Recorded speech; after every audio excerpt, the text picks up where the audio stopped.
y logré algo que no es usual en ninguna parte del mundo. Yo en esa época escribía de lo que quería, como quería, tan largo como quería y de la forma en que yo quería. La dirección del periódico me dio toda la confianza de que yo hiciera un periodismo que fuera atractivo para los lectores.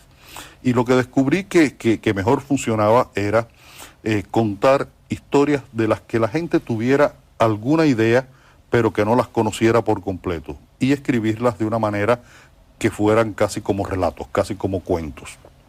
Ahí escribí la historia del barrio chino de La Habana, la historia del proxeneta más famoso de Cuba, que murió en el año 1910, la historia de los franceses que llegan de Santo Domingo e introducen el café en Cuba, en fin, la historia de la Virgen de la Caridad del Cobre, la patrona de Cuba, que en aquella época no se hablaba de temas religiosos, de cómo había aparecido en el mar, todos los mitos alrededor de la Virgen. Y eso fue un momento especial en el periodismo cubano. Hoy en día se estudia como un oasis en el periodismo, y para mí fue muy importante, porque entre el joven de 27, 28 años que deja el Caimán Barbudo con un pequeño libro de cuentos y una pequeña novela escrita, y el periodista que en el año 90 va a trabajar a otra revista y empieza a escribir Pasado Perfecto, mi primera novela con Mario Conde, hubo esos 6 años, entre los que se incluyen el año que trabajé en Angola, que fueron de un gran aprendizaje, de una gran madurez, de una posibilidad de conocimiento de la historia de Cuba que no lo hubiera tenido si hubiera seguido trabajando. ¿Ha cambiado como escritor? Era escritor.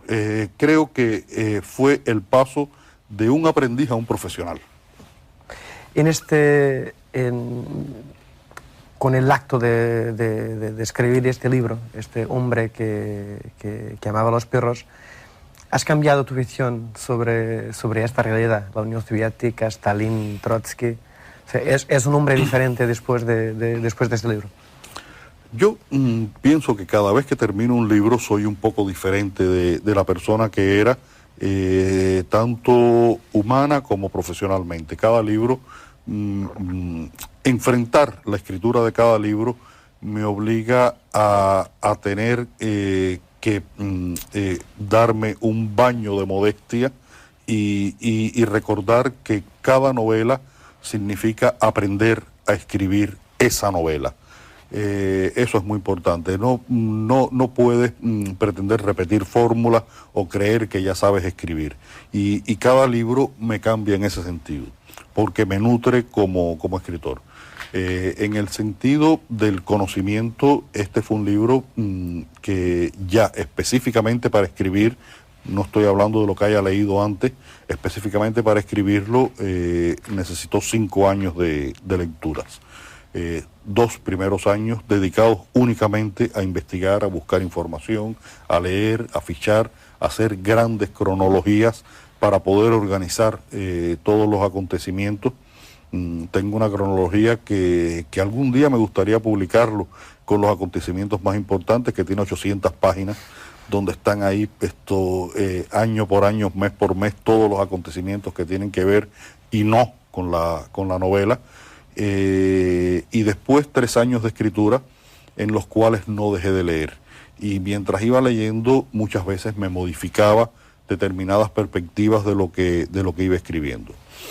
Y este aprendizaje fue muy, muy importante, porque se produce en un momento en el que ya existe en lengua española y en lengua inglesa, perdón, que son los idiomas que leo fundamentalmente, toda una bibliografía traducida de los documentos sacados de los archivos de Moscú.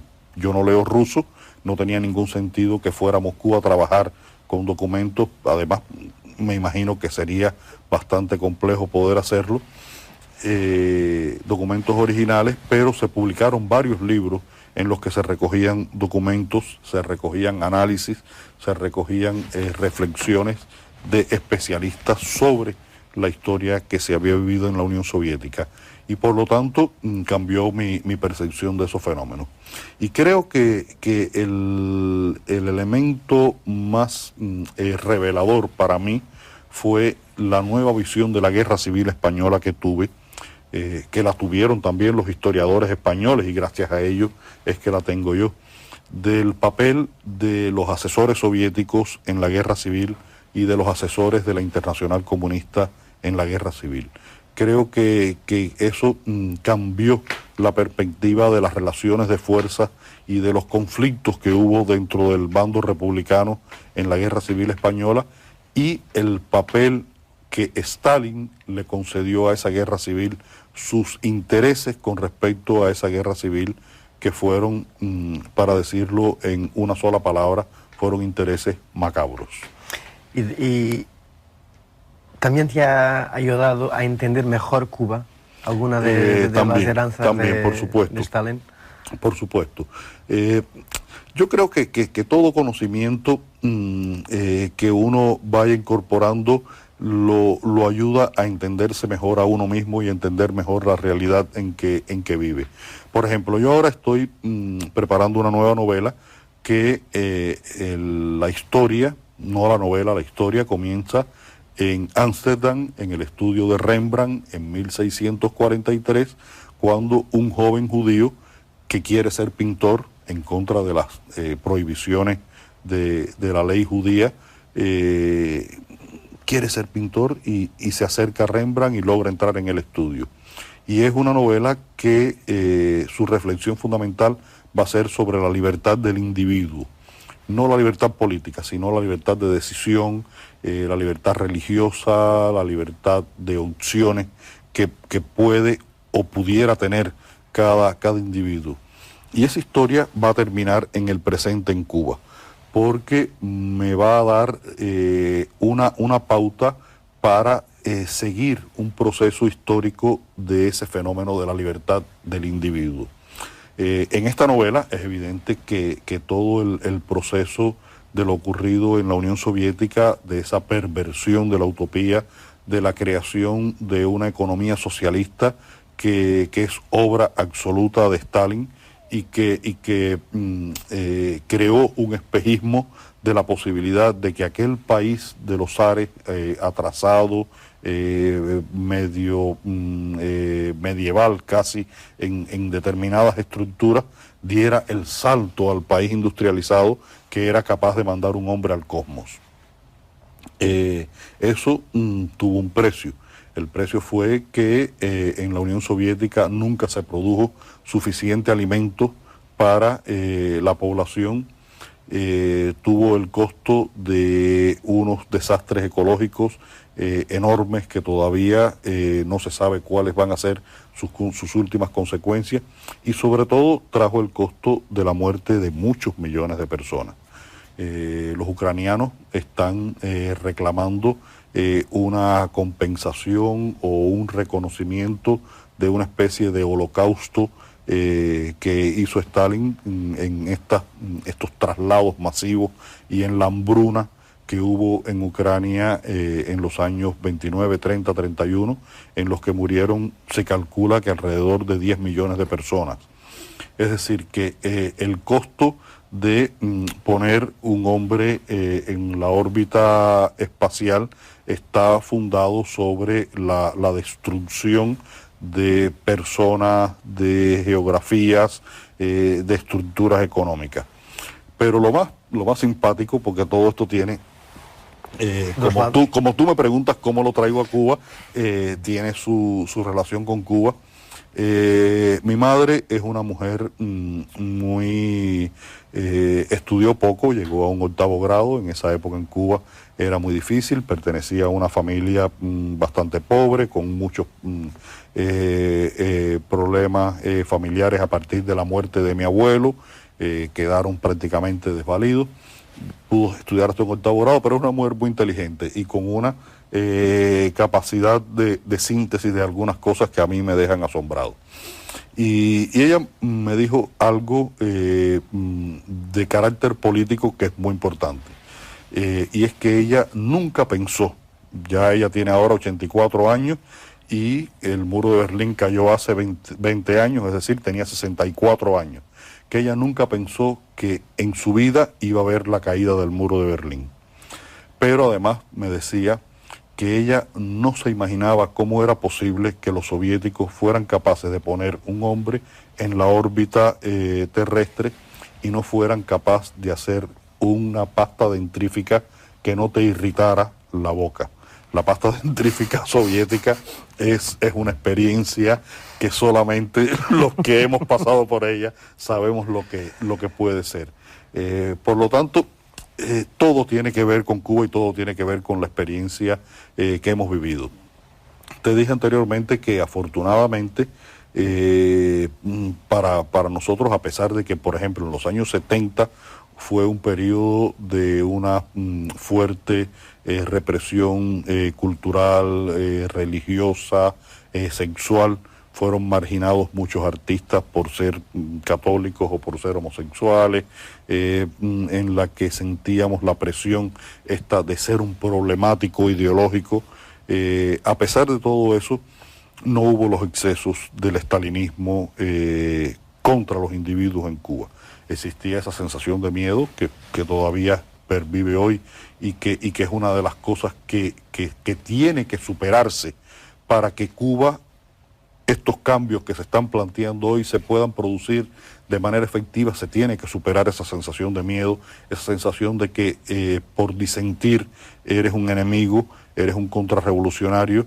Creo que hay que abrir la sociedad cubana al debate real, al debate sin miedo es la palabra, porque lo hemos sufrido durante mucho tiempo. Estaba hablando de eso y me estaba acordando que casi al final del libro, el doctor de Ramón le dice, pues yo no lo sé quién estaba más enfermo, si Stalin, si la sociedad que permitió todo eso. ¿Cuál es tu visión? ¿Cuál sería tu contestación al doctor de Ramón?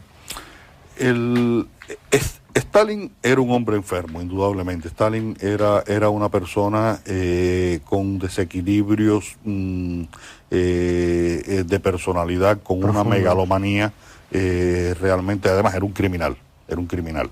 Es una forma un poco precisa de sintetizar quién era este hombre. Y esa sociedad en la que tan fácilmente se podía establecer la personalidad desequilibrada de Stalin como la norma que la rigiera, era una sociedad que ya tenía esos gérmenes de esa enfermedad. El propio Trotsky, desde mucho antes de la revolución, en las discusiones que tuvieron los revolucionarios rusos a principios del siglo, le dijo a Lenin que era un peligro crear un partido en el que existía la posibilidad de que el comité central en la voz del partido, que el buró político se convirtiera en la voz del comité central y que el secretario general se convirtiera en el dictador de todo el partido. Ese partido supuestamente representaba a todos los trabajadores, era el partido de los proletarios. Y a partir del año 29, esa predicción se cumplió estrictamente, fatalmente. Stalin se convierte no solamente en el dueño de todo el poder, en el director de la economía, sino que se convierte en el dueño de la vida de las personas en la Unión Soviética.